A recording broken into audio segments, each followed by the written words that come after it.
এক গ্রামে এক গরিব কৃষক থাকতো। অনেক পরিশ্রম করার পরেও সে বেশি টাকা উপার্জন করতে পারত না। দারিদ্রতার মধ্যে দিয়েই তার দিনগুলি কাটছিল।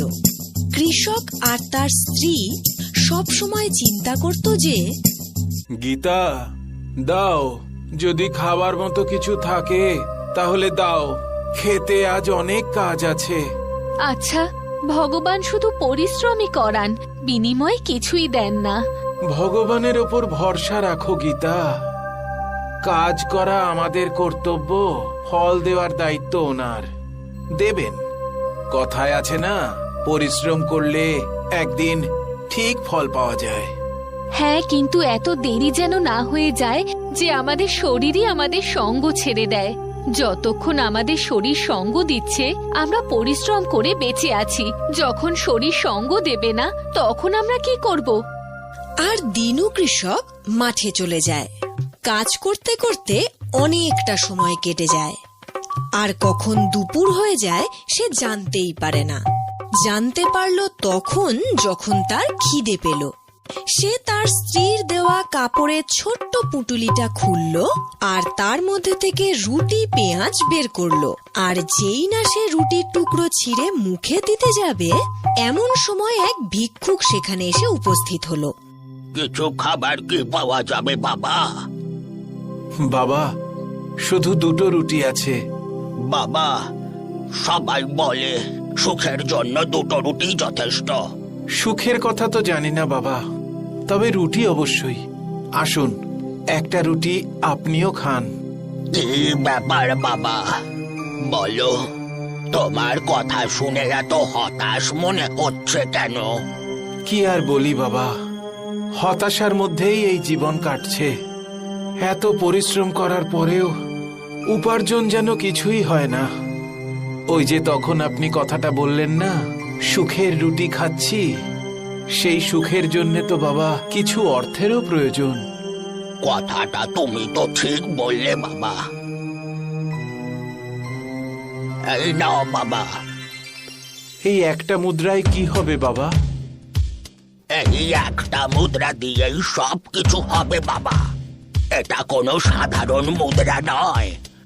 এটা মাটির নিচে পুঁতে দিলেই তখন এটা থেকেই টাকার গাছ বেরিয়ে আসবে। আর কিছুক্ষণ পরে ওই গাছ থেকে টাকার বৃষ্টি হবে। তারপরে গাছটা নিজে নিজেই মাটির তলায় চলে যাবে। তারপরে তুমি এই মুদ্রা বার করে নিয়ে নিজের কাছে রেখো। তারপর যখনই তোমার টাকার দরকার পড়বে, এটা আবারও মাটির তলায় পুঁতে দিও। তখন আবারও গাছ বেরোবে, আবার টাকার বৃষ্টি হবে। আপনি সত্যি কথা বলছেন বাবা? হ্যাঁ, কিন্তু মনে রেখো, তুমি যে মুদ্রাটা পোতার সময় তোমাকে একটা মন্ত্র বলতে হবে। ধন দেহি সুখ দেহি মঙ্গল দেহি দুঃখ হারহি। যদি এই মন্ত্রটা বলে মুদ্রাটা পুঁতে দাও, তখনই টাকার বৃষ্টি হবে। আর যদি মন্ত্র বলতে ভুলে যাও আর মুদ্রাটা পুঁতে দাও, তখন সেটা টাকার গাছ নয়, কাঁটার গাছ বের হবে। আর কাঁটার তোমার উপর এমন বৃষ্টি হবে, তখন তুমি আহত হয়ে গিয়ে মৃত্যুও ঘটতে পারে। আচ্ছা বাবা, আমি আপনার মন্ত্র মনে রাখবো। মুদ্রা নিয়ে দিনু কৃষক বাড়িতে ফিরল, আর তার স্ত্রীকে যখন সব ঘটনা বলল তখন তার বিশ্বাসই হচ্ছিল না। কিন্তু দিনু কৃষক বলল, রাতে গ্রামের সবাই যখন ঘুমিয়ে পড়বে তখন তারা তাদের উঠোনে গিয়ে এটা পুঁতে দেখবে। ধন দাও, সুখ দাও, কল্যাণ করো, দুঃখ ঘোচাও।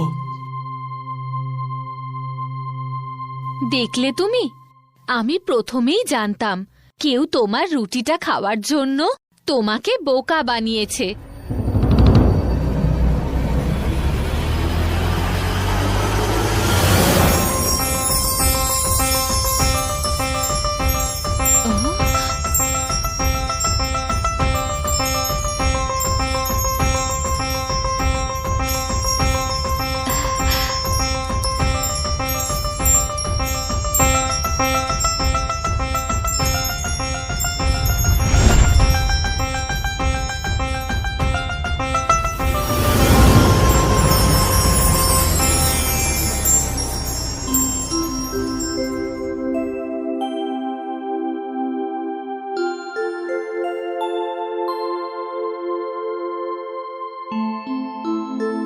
গীতা, তুমি এখন ওগুলো নিয়ে ঘরে যাও, আমি এই মুদ্রাটা নিয়ে আসছি। সেই সাধু বাবার কথা সত্যি হলো। দিনু কৃষক আর তার স্ত্রী গীতার আনন্দের সীমা রইল না। এবার তাদের যখনই দরকার পড়তো, তারা রাতে চুপি চুপি নিজেদের উঠোনে গিয়ে মুদ্রা পুঁতে দিত। সেখান থেকে গাছ হতো আর তার মুদ্রা দিয়ে এদের প্রয়োজন মিটে যেত। ধীরে ধীরে তাদের আর্থিক অবস্থার উন্নতি হতে লাগলো। কিছুদিনের মধ্যেই তাদের বাড়িতে সেই সব কিছু চলে এলো যা তারা সারা বছর পরিশ্রম করার পরেও কেনার স্বপ্নও দেখতে পারত না। হঠাৎ তাদের এত উন্নতি দেখে তাদের প্রতিবেশী চন্দু কৃষক এবং তার স্ত্রীর চোখ ছানা বড়া হয়ে গেল। এই যে শুনছো, এই 4 দিনের মধ্যে দিনুর মতো একটা গরিব কৃষক এতগুলো টাকা কি করে পেল বলো তো? 4 দিন ধরে আমি এটাই ভাবছিলাম। তুমি শুধু ভাবতেই থাকবে, কিছু করতে হবে না। করব তো, আজ রাতে ওর বাড়িতে গিয়ে দেখবো আমি যে টাকা কোথা থেকে আসছে।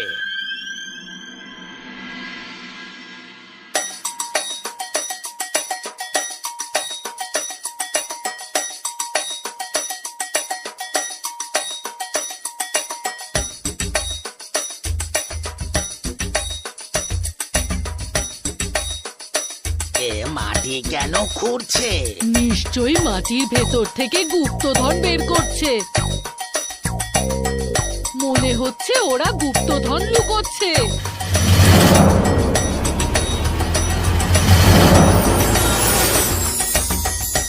টাকার গাছ।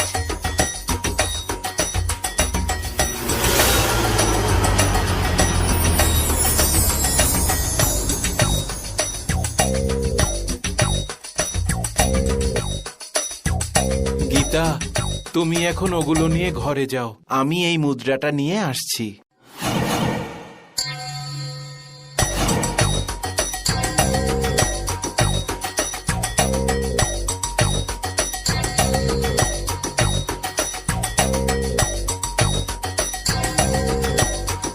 তুমি কি দেখলে গো?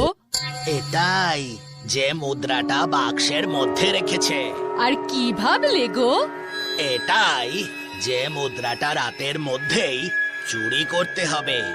সত্যি সত্যি দিনু কৃষক আর তার স্ত্রীর ঘুমিয়ে পড়ার পরেই দুজন চুপি চুপি তাদের বাড়িতে ঢুকে পড়ল আর বাক্স থেকে ওই মুদ্রা বের করে নিজেদের উঠোনে নিয়ে এসে পুঁতে দিল।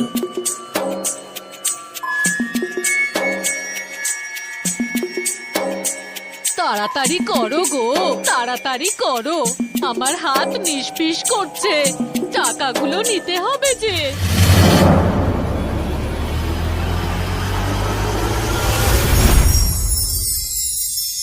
এসেছে এসেছে, টাকার গাছ এসেছে। আরে টাকার বদলে দেখি কাঁটা বেরোচ্ছে।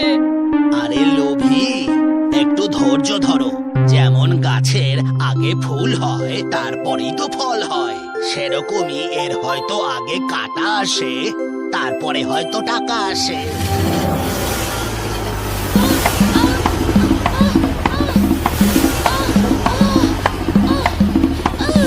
ওরে দিনু দাদা, বাঁচাও! দিনু দাদা, বাঁচাও! কি হয়েছে?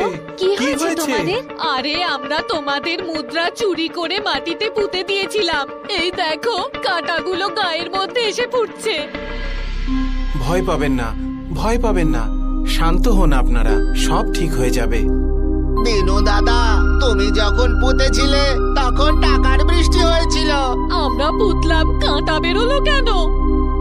শুনুন বৌদি, যতদিন ও টাকা দেবার ঠিক দেবে, কিন্তু যেদিন গাছে কাঁটা বেরোবে সেদিন বুঝতে হবে ও টাকা দেওয়া বন্ধ করে দিয়েছে। তাই এখন থেকে এই মুদ্রাটা আমাদেরও কোনো কাজে লাগবে না। এই বলে দিনু কৃষক চন্দু আর তার স্ত্রীকে তো এড়িয়ে গেল। তারপর নিজের বাড়িতে এসে তার স্ত্রীকে বলল, গীতা, এইভাবে তো যে কেউ আবার এটা চুরি করে আঘাত পেতে পারে। আমাদের জীবনে তো এখন আর কোনো অভাব নেই, বেশি লোভ করা কিন্তু ঠিক নয়। আমি এটা সাধু বাবাকে ফেরত দিয়ে আসি। তুমি ঠিকই বলেছ, আর যদি আমরা এই মন্ত্র বলে দিই তবে তো টাকা পয়সা নিয়ে যুদ্ধ লেগে যেতে পারে। কথাটা তো তুমি ঠিকই বলেছ। আজ এই মুদ্রাগুলো দেখে একটা ব্যাপার আমি পরিষ্কারভাবে বুঝতে পেরেছি। যতক্ষণ পর্যন্ত না কোনো বিষয়ে তুমি পুরোপুরি জানতে পারছো, তার ব্যবহার কোনোভাবেই করা উচিত নয়।